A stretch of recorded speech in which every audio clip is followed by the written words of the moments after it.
Good evening, শুভ সন্ধ্যা। কেমন আছো তোমরা সবাই? আমি ছবি আমি নিজের ছবি এখন তো দেখা যাচ্ছে, তাই না?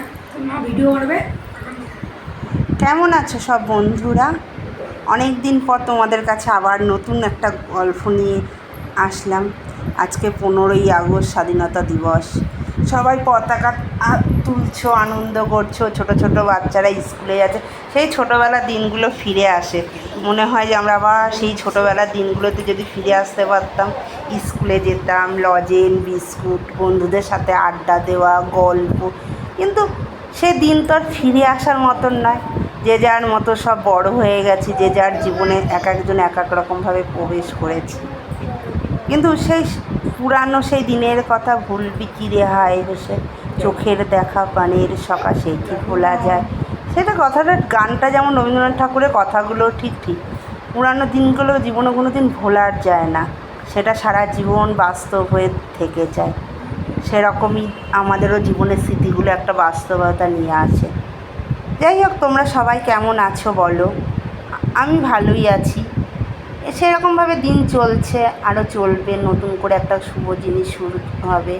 সামনে আসছে দুর্গা পুজো, বিশ্বকর্মা পুজো, আবার দুদিন পর মনসা পুজো।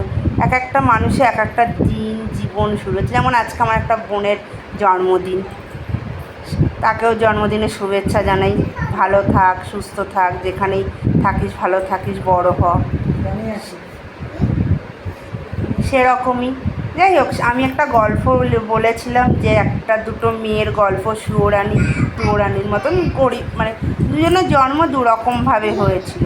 তাদের জন্ম হয়েছিল, একজন হয়েছিল রাজার ঘরে, একজন হয়েছিল ভিখারির ঘরে। কিন্তু রাজার ঘরে তো রাজকন্যার সে নিজের মতন করে বড় হচ্ছিল, আর ভিখারি মানে গরিব ঘরে যে ছিল সে তার মতন হচ্ছিল। যখন তারা আস্তে আস্তে বড় হলো, দুজনকেই পাঠশালা দেওয়ার সময় আসলো। কিন্তু গরিব ঘরের বাবা মা কী করে সেই পাঠশালায় তাকে দেবে সেটাই চিন্তা রয়েছে। আর রাজার তো কোনো ব্যাপারই নেই, সে তার বাবা মায়ের কাছে তো আদরেরই কন্যা। কিন্তু ওখানকার নিয়ম হিসাবে যে মানে পাঠশালার যে গুরুদেব, মানে আচার্য, যে সে একটা পরীক্ষা নেবে বাচ্চাদের। সে গরিব হোক, বড়লোক হোক, আর যেই হোক, তার কাছে সবাই সমান। তার বক্তব্য হচ্ছে, আমি শিক্ষক, আমার কাছে সবাই সমান। আমি জাতিভেদ যেমন করি না, তেমন ধনী গরিব করি না। তখন ওই পরীক্ষা নেওয়ার জন্য সবাইকে ডেকেছে। রাজার কন্যাও এসছে, ভিখারির গরিবের মেয়েও এসছে, এবং মন্ত্রী, যাই হোক আরও যাদের আর্থিক, মানে সেই, আমি একটা রূপকথা হিসাবে গল্পটা তোমাদের কাছে নিয়ে আসলাম। সবাই এসছে। তখন ওই মানে গুরু, যে শিক্ষাগুরু, সে একটা পরীক্ষা দেবে বলেছে আমি যে পরীক্ষাটা দেখবো ওই পরীক্ষাটা কে উত্তীর্ণ হন, তাহলে বুঝতে পারবো যে আমার এখানে পাঠশালায় তাদেরই ভর্তি হওয়া রয়েছে। কিন্তু যথারীতি রাজার মেয়ে আছে বলে একটা জিনিস। তখন ওই গুরু, পাঠশালার গুরু, সে একটা পরীক্ষা নেয় যে একটা জঙ্গলে যাবে, সবাই যাবে, কিন্তু এমন একটা জিনিস নিয়ে আসতে হবে তোমাদের যে আমার সেই জিনিসটাতে মন বা পেট দুটোই ভরতে হবে।